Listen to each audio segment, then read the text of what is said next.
Coming up on the Preach Boys podcast. Every person that defined cults has to then answer, what about the military and what about Alcoholics Anonymous? And the answer is they're both cults.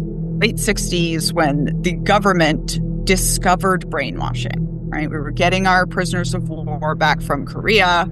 They had learned it from the Chinese, the mind control. This is when this idea was kind of born. Folks like Robert Lifton started studying it, and folks like the U.S. Army said, can we use it as a weapon? They then hired 4 psychologists who studied abusive relationships and cults, and those are the people who built modern-day basic training. In my first book, the prologue ends with me in basic training holding this 50-pound duffel bag above my head going, oh my gosh, I think I just joined another cult.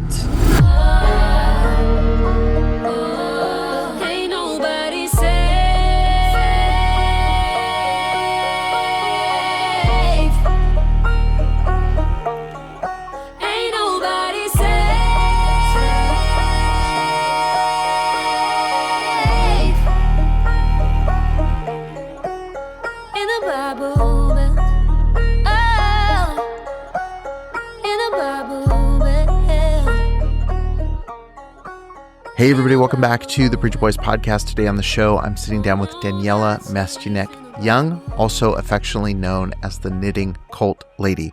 She was born a third-generation member of the infamous Children of God religious cult and grew up being trafficked around the world before escaping that life and moving to America at age 15.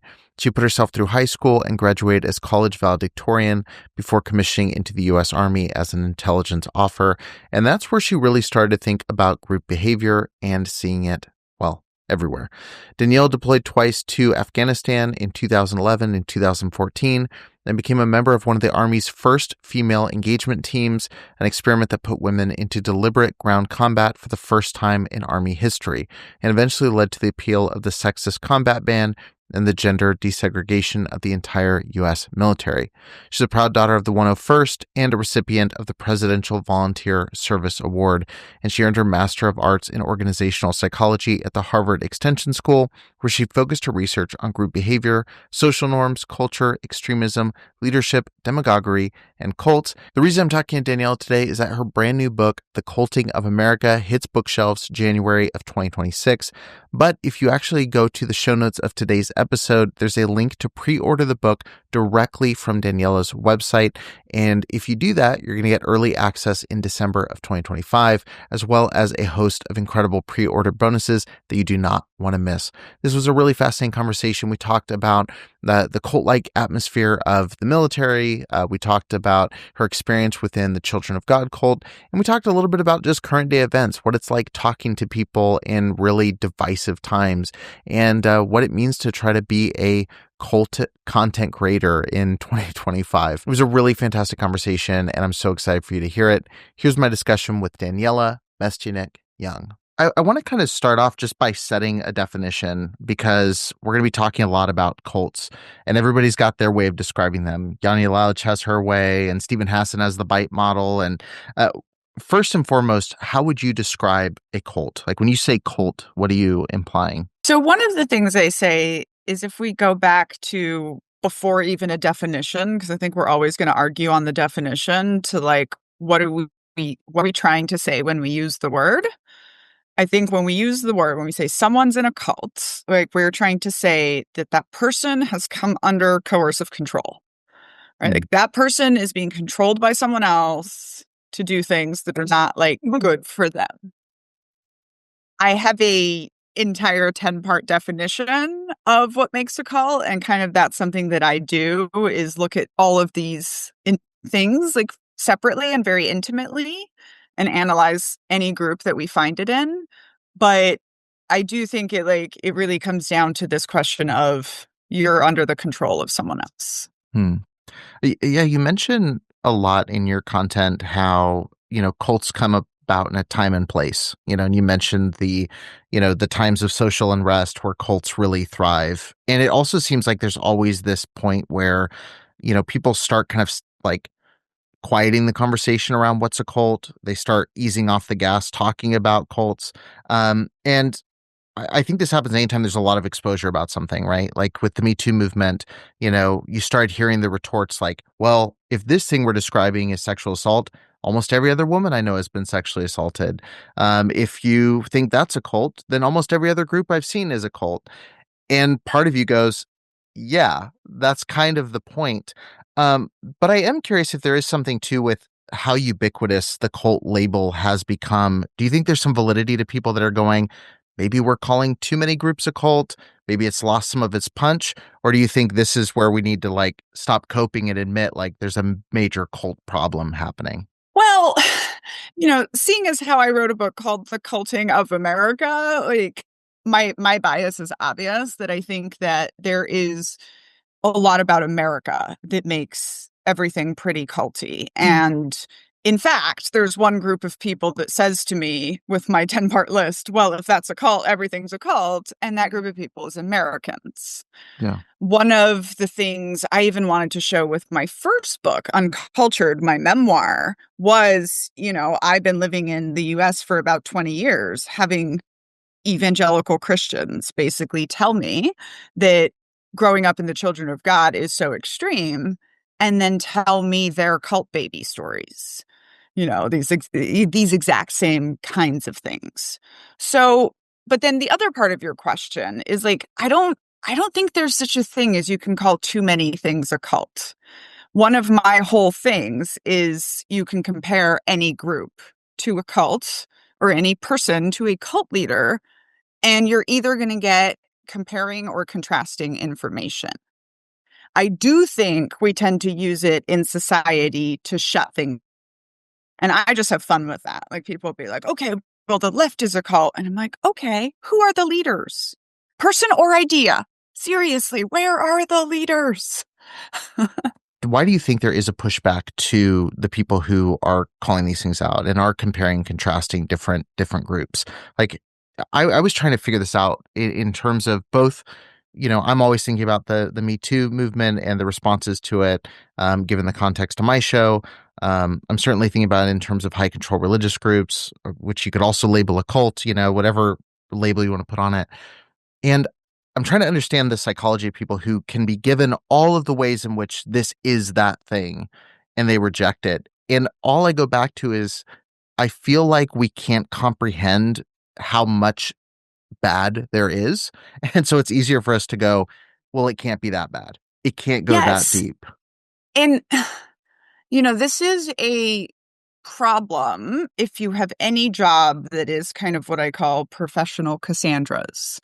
So as the intelligence officer in a military unit, you're the one that's responsible for knowing everything about the bad guys, right? The enemy, the people that we're going against. Like I've been studying bad groups my whole life.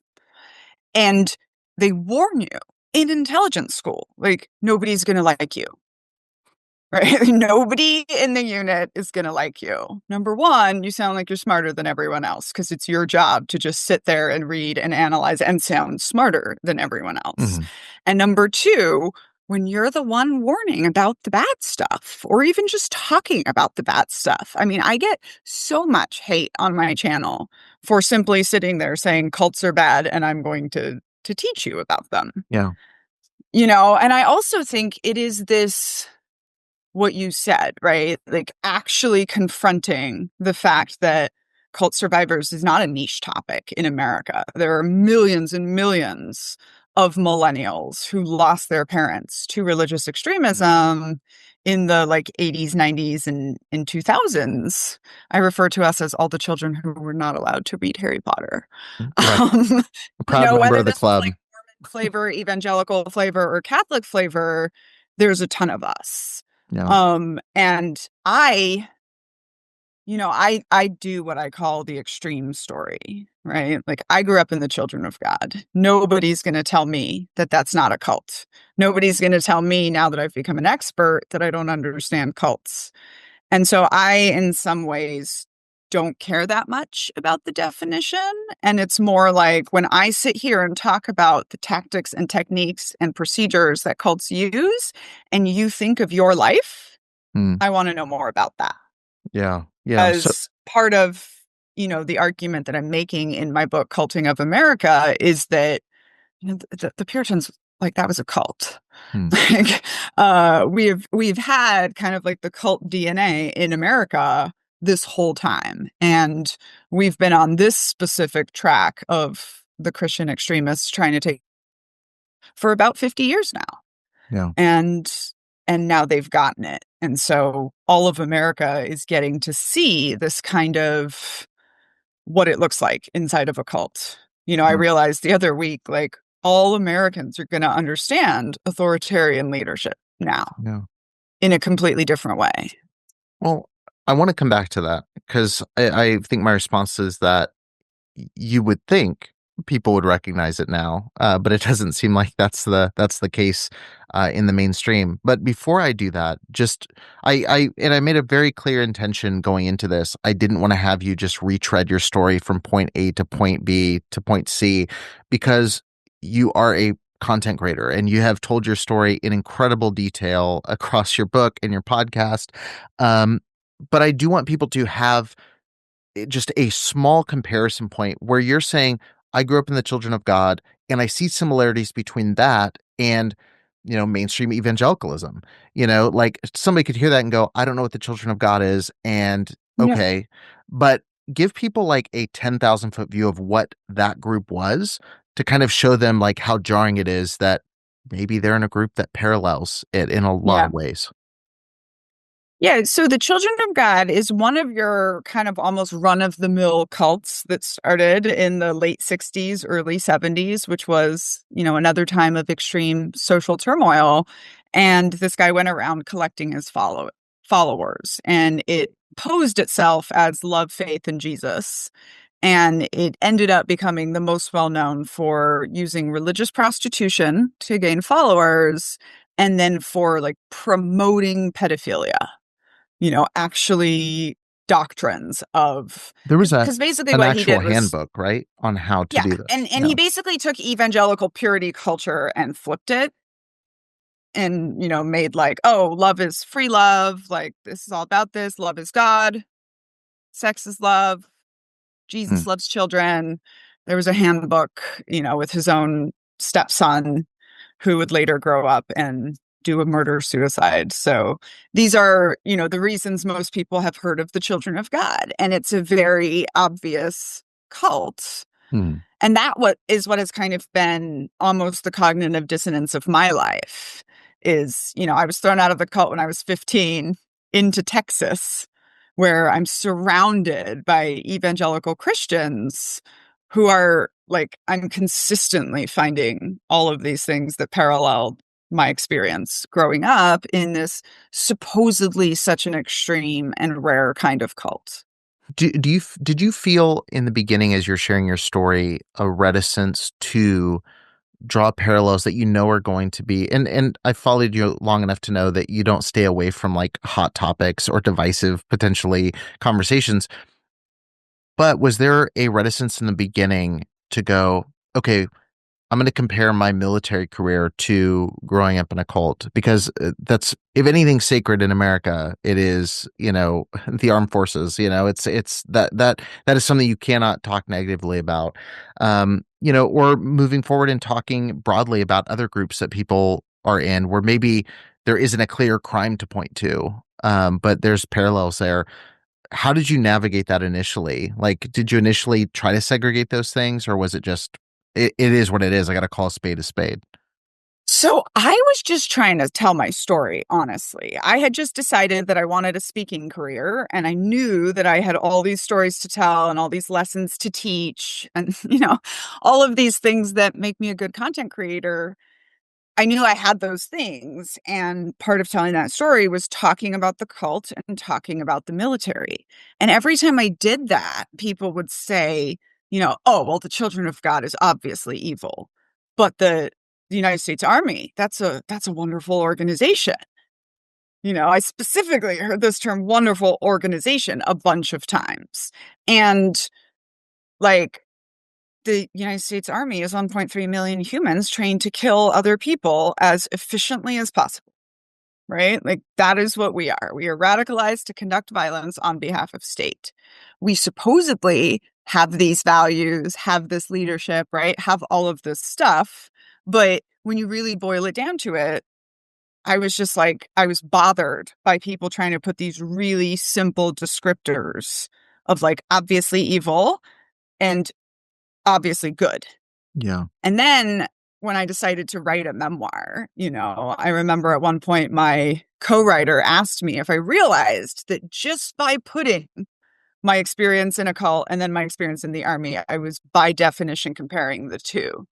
Hmm. And by that point, I was kind of like, yeah, but Yeah. if the comparisons are there, I'm going to make them. And honestly, like this is one of the reasons I think I'm so good at spotting these patterns is because the military is such an intense cult experience. And I've Yeah. had two now.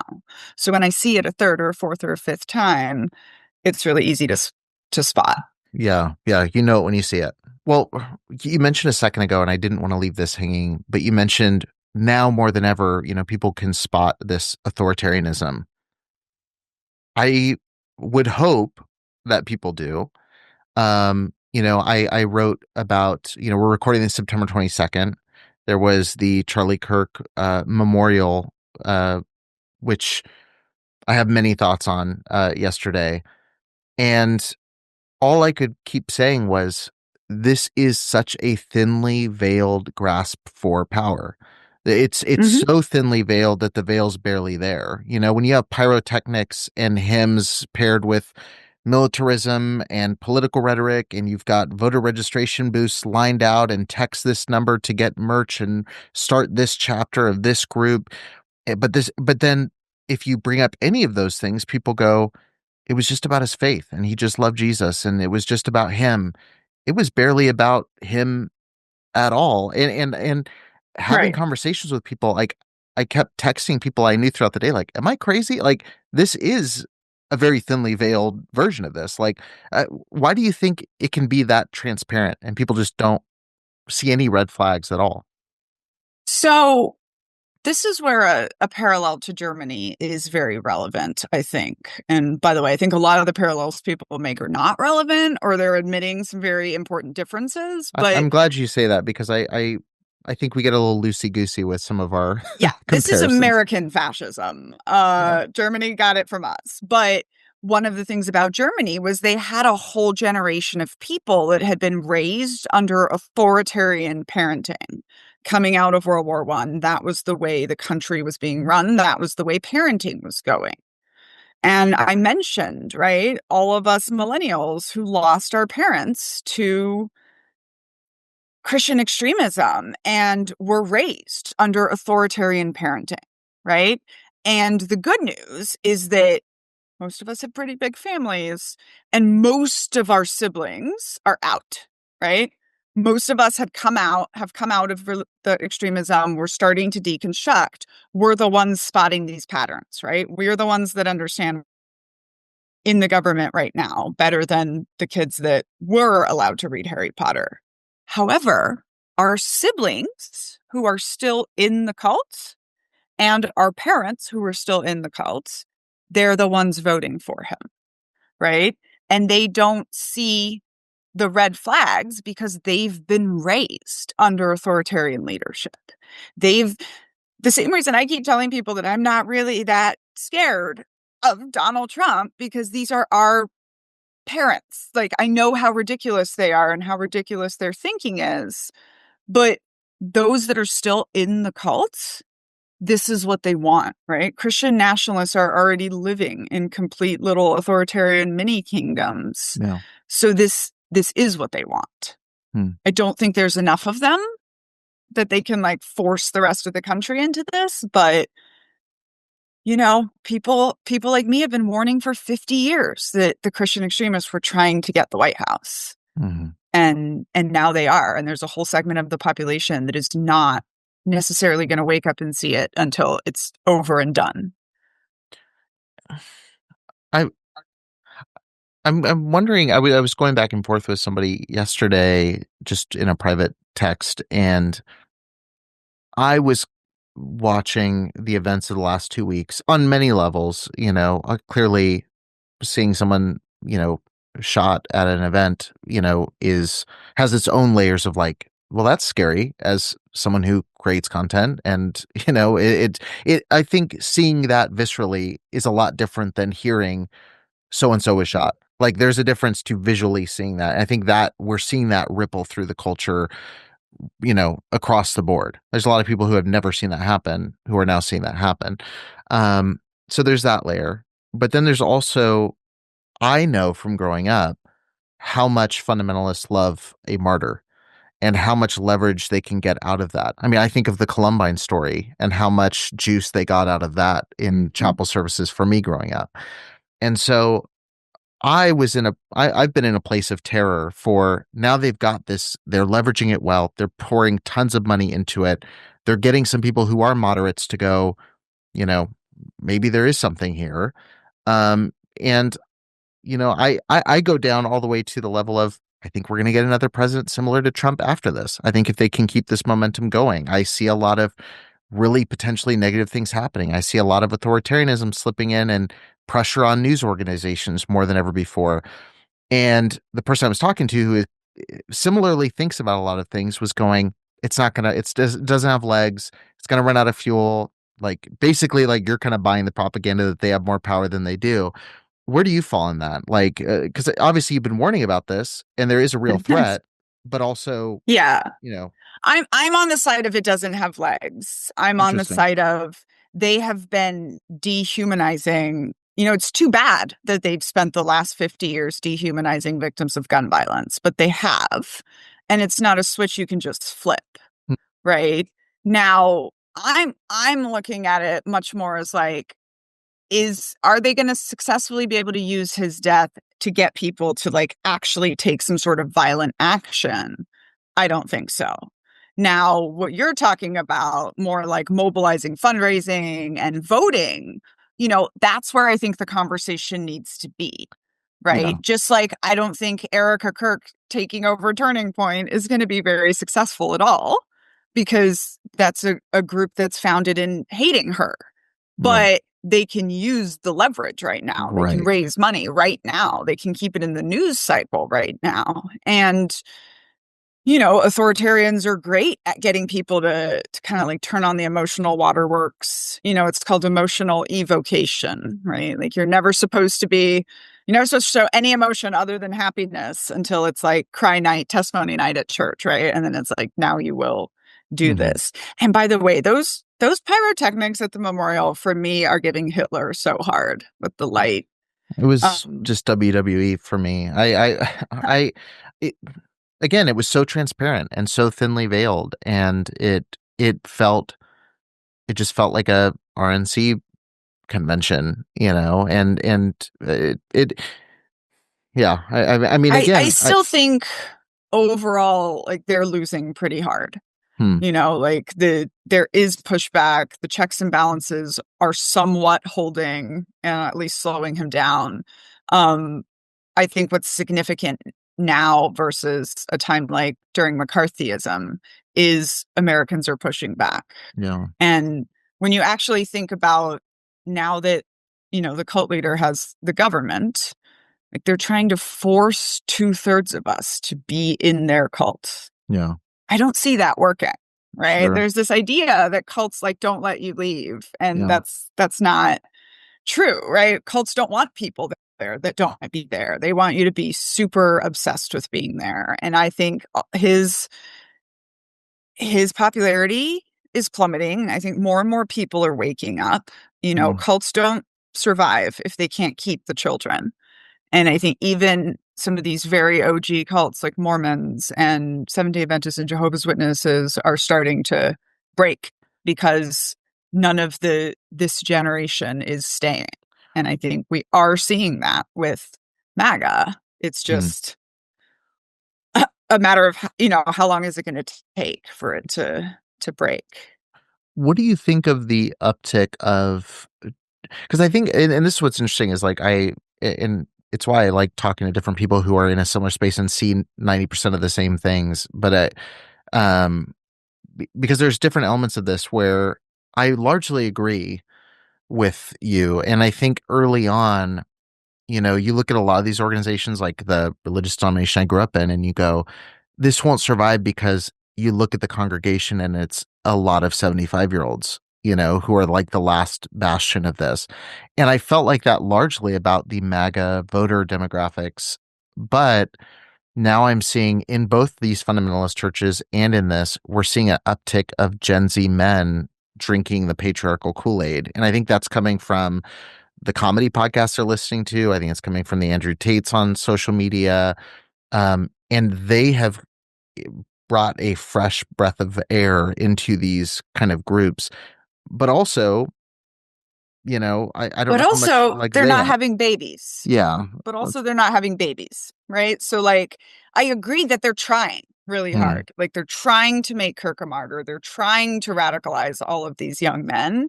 But, like, they got Roe v. Wade overturned. And women's response really was, we will keep our legs closed. mm, And in a year and a half, the birth rate has fallen below the replacement rate, right? So, this is what I mean, where it's like, so first of all, when there's a big crazy apocalypse thing in a cult, right? Like the apocalypse doesn't come, or something big happens that shakes people's faith and affects the mission. There's often a really hardcore doubling down, right? Because people don't want to think that the last decade of their lives in this case yeah. has been a complete waste. Waking up to the fact that this man has lied to you and he hates you is not a good feeling. But I don't think it's working long term. Mm, I think again, like they're not even particularly good at authoritarianism, and they're not, I don't know. Yeah, I keeping the children. yeah. Like angry white men scare me, but they scare me a lot less when they're single and isolated than when Yeah. they're making new babies to bring up in the cult. Right, right. I guess the pressing concern that they have is the male loneliness epidemic that is largely self-inflicted. I mean, it doesn't speak to a very hopeful future for them Yeah. getting married, having millions of babies, and all the other things they were pushed to do at this last event. One thing I want Yeah, to go back to, though, is like, again, it sucks for them that they've spent so many years no. dehumanizing women, because now they need women, and they Hmm. have a whole generation of, this happened to a lot of the boys who left the Children of God. They didn't know how to talk to women in any sort of regular way that doesn't come off as controlling or condescending or demeaning or authoritarian. And so it's like women are just choosing to say no. Yeah. Um, and I do think we need to be paying attention to this, but it needs to be more of a conversation of like, it's an everyone loneliness epidemic and it's a male violence epidemic. Hmm. But also that, like, I think what's really important is like, if you're a person of influence in the life of a white boy from the ages of, 10 to 30 right now, if you're not working on actively radicalizing them to your values and what you believe in, like if you're not talking to these boys about how feminism is not the problem and reverse racism is not a thing and white men are not being specifically disenfranchised on purpose, then the internet's going to do it for you and the manosphere is going to do it for you. And we are in a time where I think we are asking men to sort of shh and step back. Like we've heard your opinion. Like we want to hear it from everyone else now. And that is upsetting for white men, white boys who've been told by this society that they deserve to be at the top. But this is a shift in cultural values, Yeah. and I think they're going to survive it. Well, that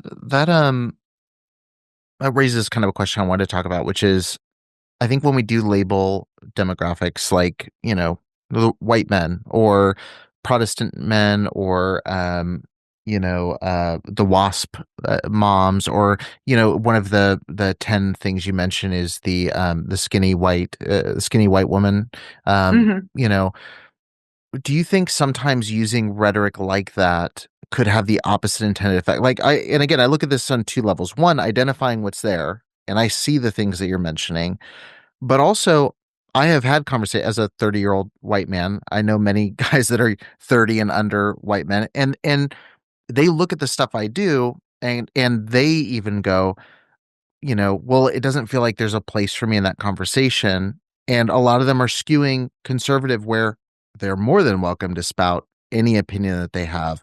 So I look at it from labeling what it is and also from a cult perspective. Like, you don't get a lot of mileage by saying you're in a cult a lot of times. So Right. how do we balance addressing what is a problem, the male violence problem, the issues with women not having a platform, the way that women can uphold the patriarchy? I know you got a lot of flack for talking about Erica Kirk and her role in Turning Point.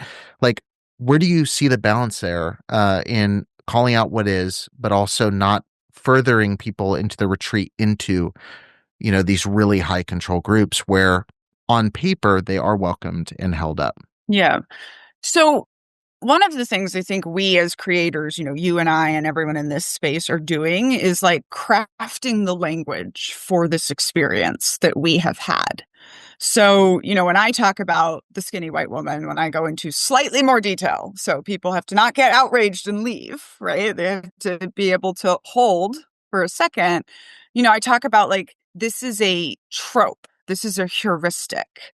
And I think we can use like the Karen, for example, right? It's like, that is a trope. That is a spoken literary device to help us all understand, like, we're on the same page about who we're talking about right now.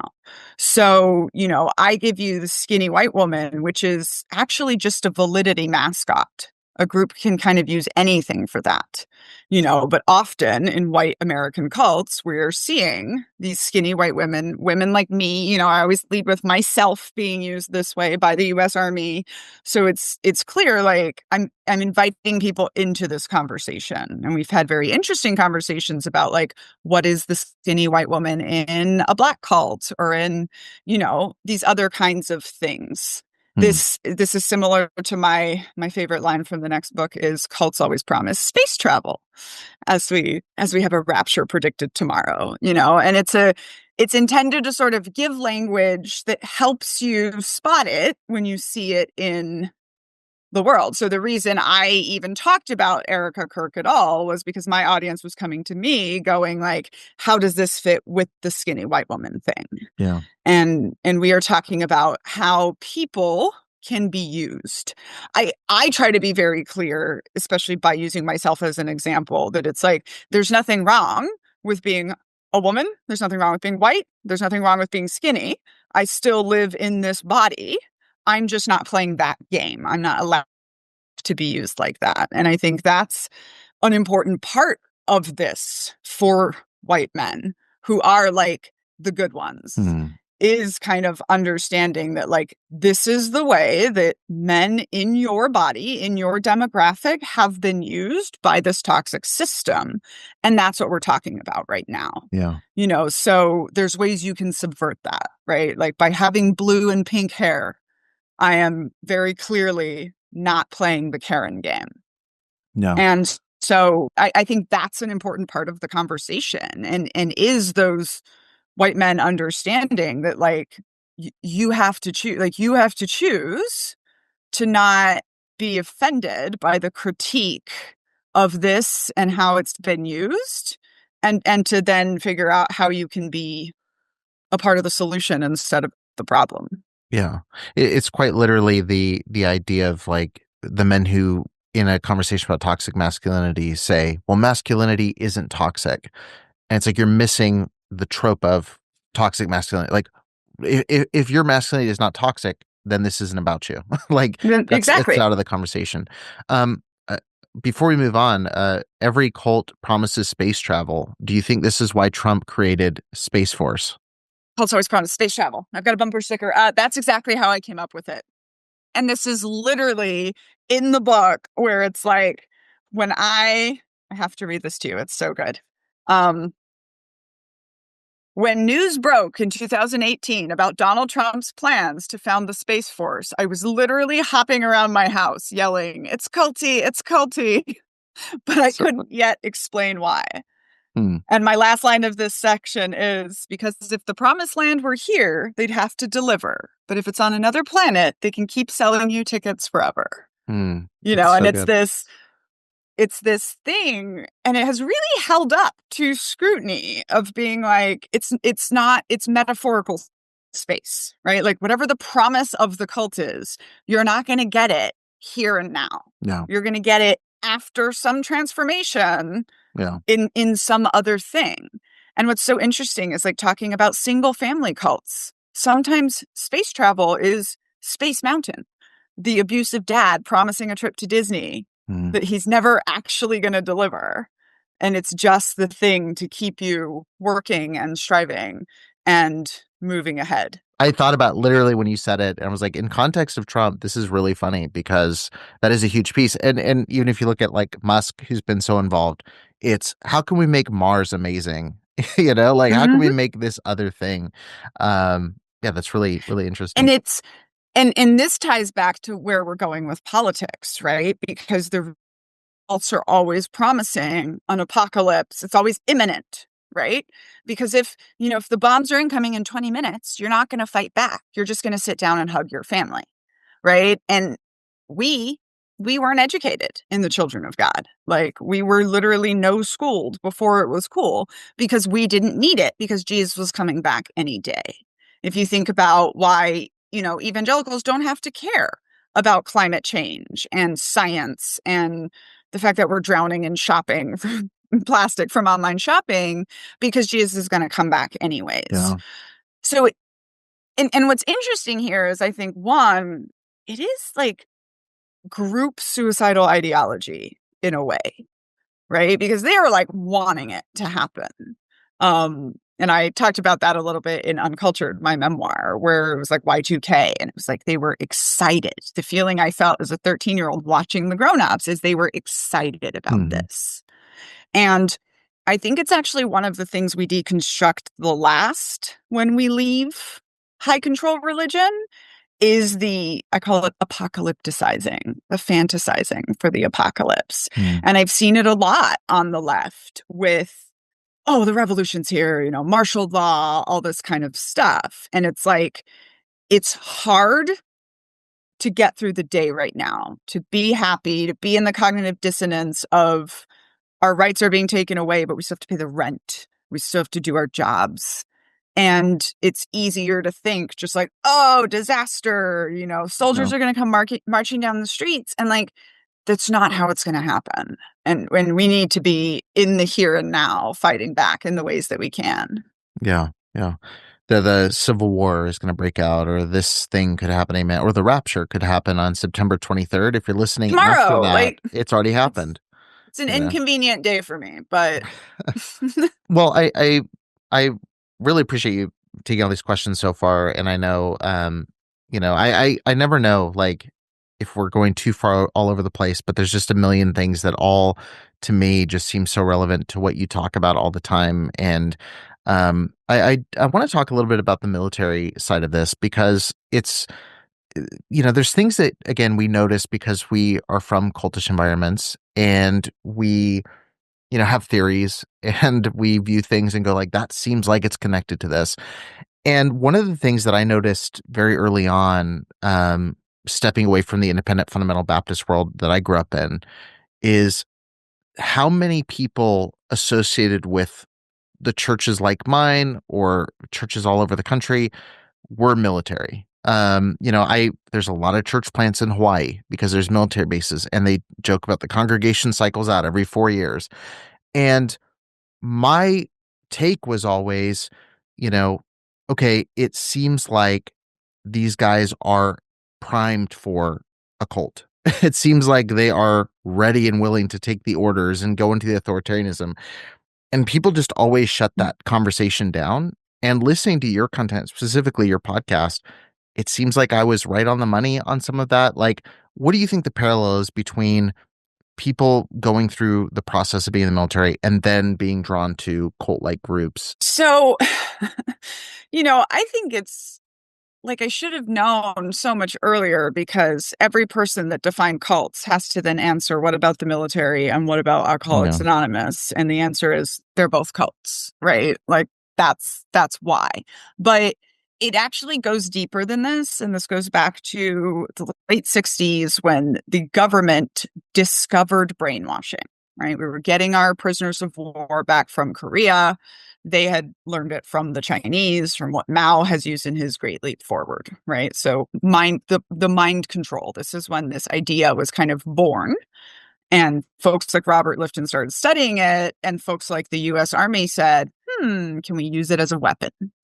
And so they then hired 4 psychologists who studied abuse and cults, abusive relationships and cults, because those guys have always been knowing how to do it. And those are the people who built modern day basic training, which is what, everyone alive in uniform has gone through and has influenced even many other countries' militaries. So like when I tell you, like in the prologue of my first book, the prologue ends with me in basic training holding this 50-pound duffel bag above my head going, oh my gosh, I think I just joined another cult. Right. And my thought right after that is, okay, I'm going to be better at this than the rest of these folks. Right. Because I know how to do this. Like I just go back into cult mindset for 3 months and survive basic training. Easy. Right. And I actually got the most in trouble for just like watching the drill sergeants because I was fascinated by it. I was like, they are running a program on us, versus very different 12 weeks of officer school, which was absolutely, if you can put up with the hazing and the bullshit, we'll give you a commission, right? It wasn't this program of breaking you and indoctrinating you into group membership. So I think it goes both ways. I think if you've been raised in a high control religion, it's very common for us to go into the military or the government. And unfortunately for you, I did write all about that in this book. The missionizing in Mormon cult is very, very common. And then seeding into the government and the military. And just this whole concept of being a soldier for Christ. But then it also goes the other way, where if you've been in the military, you can fall prey to these high control religions, either while you're in or while you're on the backside. And I just think like once a brain has been tuned to extremism, it's easy for that to happen again, And so like, for example, it was not surprising to me that Aaron Bushnell, who self-immolated to Putin, was an Air Force veteran who had grown up in a apocalypse Christian group. With this blending we're seeing currently of, well, I guess I'll ask this as someone who's obviously been through this. One of the first things you mention in your list of things is, and forgive me, I'm going to butcher it. It was not a higher purpose. It was what's the right phrase? Sacred assumption. A sacred assumption. One of the first things you mention in your list of things that are traits of a cult, you have the sacred assumption. This higher purpose that drives everything, and it seems like there's a lot of it's hard to tell like where like religion stops and country starts. Like we literally say for God and country, like that kind of language gets used often. But obviously the reason that exists is it sanctifies everything you do under that banner. And so I'm curious for you, what's been the pushback you've gotten from the like veteran community and also from like the religious communities that are going, okay, yeah, not everything is perfect necessarily, but it's for this greater good. You have to have a strong military. You have to have this thing. Like, what's been the response to that? Right. And have you had more support for some of this than you expected? Like, what's that look like? So first of all, there's a very common veteran response, which was like, yeah, of course it's a cult. We all know that. We all say that. And I just always say, yeah, I was just the first one to write it down, But then there are veterans that are upset by it. And there are veterans and civilians alike that give me well, it's necessary, so it must be a good cult. And actually, my introduction in Culting of America is called Good Cult, Bad Cult. And we talk about the Army and that. And, one of my responses, and both Alcoholics Anonymous and the military will say this, they'll be like, well, we have to exist and we have to be a cult. okay, so then I'm not the bad guy for calling you a cult, right? I know that the military is not going to wake up and say, oh, we're a cult, we should disband. But as soon as I looked at my definition of cult and saw exactly that the military fit, I understood a lot more about veteran suicide. I understood a lot more about in-country suicide while you're deployed.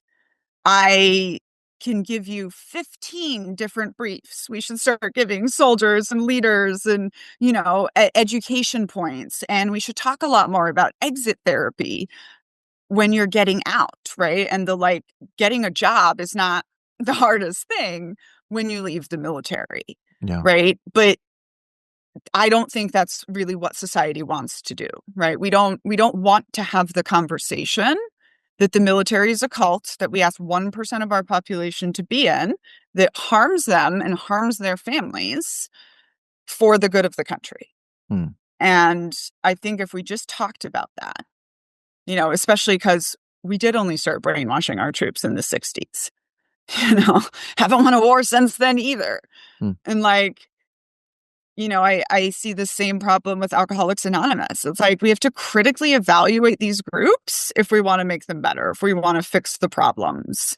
And we know so much more than we knew in the 60s. We know so much more than we knew in the 1930s about Alcoholics Anonymous. Like, we can have these conversations. We can update things. Maybe the military needs to start sending Army psychologists through basic training, which they currently don't do,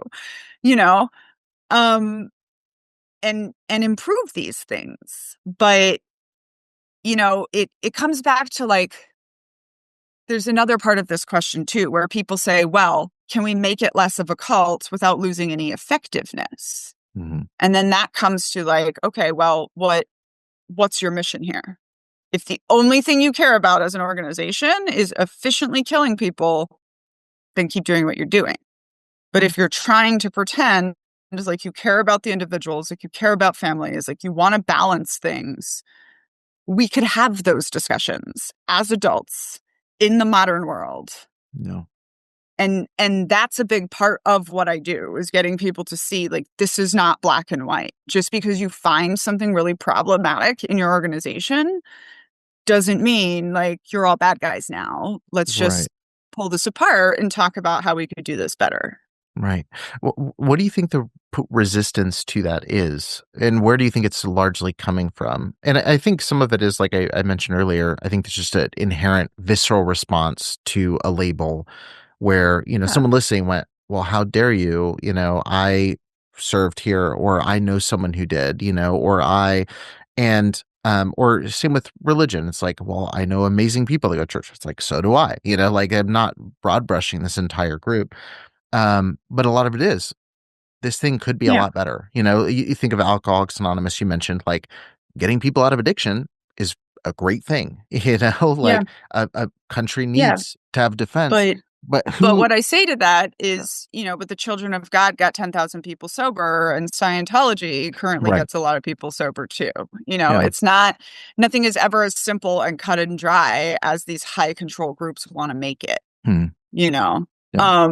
And one of my answers to people being upset about the military, I think, is writing the book, The Culting of America, where I show, in every single point I make, I show it in a cult, I show it in the military, and then I show it in America. Because, we even see it, I still brag about being a captain in the Army, and I've wrote 2 extremely critical books about the Army. But, it's a cult that we worship as a country. And it's our military is part of American exceptionalism. If you think about space travel, right? JFK saying that we were going to put people on the moon is part of our country's DNA. And then I would say too, part of our country's DNA is thinking that cults only look like Jonestown and Waco and Children of God, and not seeing what it actually looks like, and not seeing that the actual point of cults is to get your labor and coerce and exploit you, and we have this stuff running through most of our groups in society. I think as we come near the end, I'm curious your perspective on how do you wake people up to this stuff because I think, I've mentioned and you've alluded to stories where people retreat back to their position because they don't want to hold on to a conversation for a little bit longer and hear beyond the definition that made them upset. Or even people will read entire books with the intent of learning the other position to dismantle it, from their perspective. I think of the apologists who read books from other faiths with their religious text next to it to correct it. It feels to me like there's never been more information about what cults are, how high control groups work, about what Christian nationalism is, but yet there's still a massive wave of denial that is what's happening. So if it's not more education, what do you think it is to solve this problem? I mean, I do think it's more education. I just think there's different levels of education. So, for example, I don't see myself as in the business of waking people up. Hmm. I sometimes get the comment on my content that like, this is great, but the cult members are not going to understand this. And I say, I'm not here for them. I'm here for you, to my audience is people who generally are already deconstructing and trying to understand what happened to them, or they're the people that are going to go wake up their people, right? Because there's no level of expertise that has taught us how to just wake people up No. from brainwashing, right? So it's like what I try to do is use my knowledge of cult tactics and techniques and procedures and just talk about them in such fine detail that people can self-diagnose. Right. So we know that people can recognize coercive control the most in seeing it in a parallel context. So, like, I never have to argue with an ex-Mormon whether or not that was considered a cult once they No. go read Uncultured, because they're just going to walk through that story and see all the parallels. Right. And so that is kind of what I see my job as, is number one, like helping to define this language for this shared experience that so many of us have had. Other experts say that we have one cults, individual relationships, we have single family cults. We're never going to diagnose all the cults. So I can just use my knowledge of the very extreme to help people identify that stuff in their lives. Yeah. But I think it's going to be kind of kind of a country level thing where all the people that are not brainwashed are going to have to get their people who are, or Mm. at least wait for them to have that crack in the brainwashing and then walk them out of it Yeah. and teach them how to unlearn that stuff. Obviously there's examples like, again, thinking of, Charlie Kirk is just fresh on my mind because this is what the dialogue is about for the last 2 weeks. There's the extreme examples of people who were straight up celebrating in a really outlandish way, and you had people in who were, again, grasping for power, grabbing those examples and saying, look, this is people that celebrate death, or this side loves this, or this side all wants to kill you, or they drew these extreme examples of this. And, and then even some who were like pointing out, like I had people that were upset that I was talking about any of his beliefs. And I was like, well, that's all that his side is doing right now, is talking about his beliefs. So Mhm. I should probably talk about this too, because they want to cement this as this is the facts. And I disagree. Let's talk about it. Um, do you think there's any responsibility? Because like the people who aren't going to hear for whatever those variety of reasons are. But do you think there's any responsibility to people to be delicate in their speech about certain things, or to be PC about certain topics when they're talking about some of these issues? And obviously, again, I can mention the egregious examples that I think on a humanity level I have thoughts on, but like the people who go like, wait till this moment to be critical of, say, Charlie Kirk's wife stepping into a position of power because she just lost her husband. Like, I how do you navigate that stuff? I don't like, I hate all the tone policing. My response to people being Yeah. upset that when I said violence is never the answer is a white privilege thing to say, people were upset by that. My response is the 10-minute video breaking it down more. Hmm. Not to take it back. I also just tend to think that tone policing is part of trying to maintain the status quo, and it usually, like, I probably got much more pushback for the things I said than you did because I'm in a less powerful body than you are, right? So it's used in different ways. Um, that being said, I also really wish people would stop getting their morality from celebrities and content creators. I think that that's almost one of the dehumanizing things also, where it's like, I'm an expert in cults. I'm here to talk about all of this stuff. Mhm. And I don't think my personal feelings on Charlie Kirk should matter at all. Yeah. Um, You don't have to be everything to everybody. Like, you're not pastoring them through this moment, and also their grief counselor, and also their cult right. expert, and also, And yeah. and I have to point this out every election season, right? That, like, Daniella is a person, an individual person who has, like, biases and beliefs and all of Mm, these things. Um, but yeah, I mean, I think whatever the response was gonna get mutilated and used by the other side. So, sure. you Yeah. know, I was just curious. It's just something that you know, and again, I think the reason I ask that is because I see the people who are genuinely really good people who I think, Joe Nucci is a psychologist that I follow, and he gave a really, I think, uh, gr- great kind of in the middle approach to a lot of these conversations where he said, don't demonize the people memorializing Kirk because, it could remind them of a grief they're holding from something else. And they don't know much about him, but this is given a light on this. And, or yeah, maybe it's the first well-known person they know that has died in such a public way, and they're grappling with yeah, it. And then also, not demonizing the people who are, you know, not feeling anything about it, because it's normal not to have any kind of emotional reaction to someone you don't know dying, especially those that you disagree with. We saw Trump the day before the memorial doing that about Biden, because there was things he disagrees with him on that it was, you start to feel bad for the guy, and then you remember he's not a good guy, like that. I think that's a normal part of human experience. And I think that's the issue with tone policing is like, I could say something that comes off in exactly the way I intend it to with my exact type of person that's consuming my information. That would be incredibly offensive to the really good person who thinks that, they do care about family and life and all the things that the party touts, so it yeah. is I was curious your take from a content side, because there's no science or how to book on how to navigate that world. So I was curious your thoughts. Being a content creator right now is very interesting and Yeah. it can be very polarizing. Right. Right.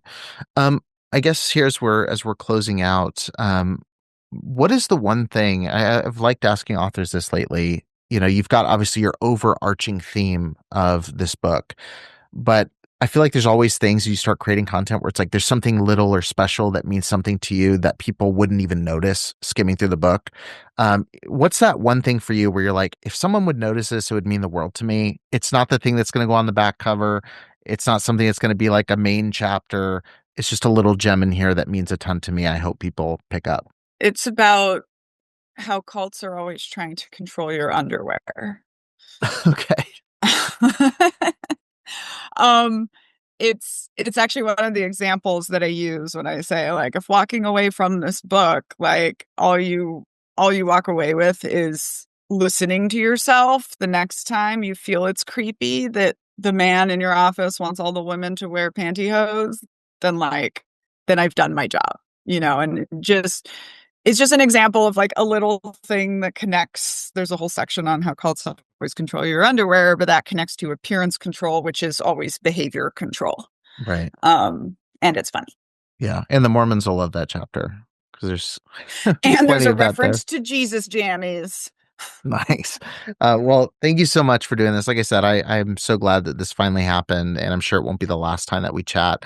For anybody listening, I know you mentioned before we hit record that around the time this comes out, if they pre-order the book, they'll get some early bonuses. What are those, and where can people do that? Yes, so people can pre-order the book at knittingcultlady.com, also through my Instagram or YouTube platforms right now.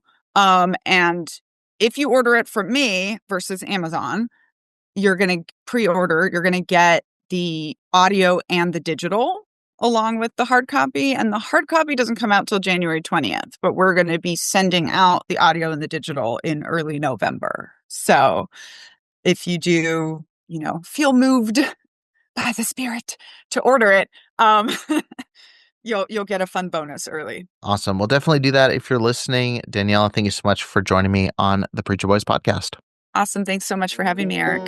You've been listening to the Preacher Boys podcast, hosted by Eric Skwarczynski. The intro music, Bible Belt, was performed by Lou Ridley. I said, come on, come on. We are gathered here today to praise the Holy Father, feel the glory of his name.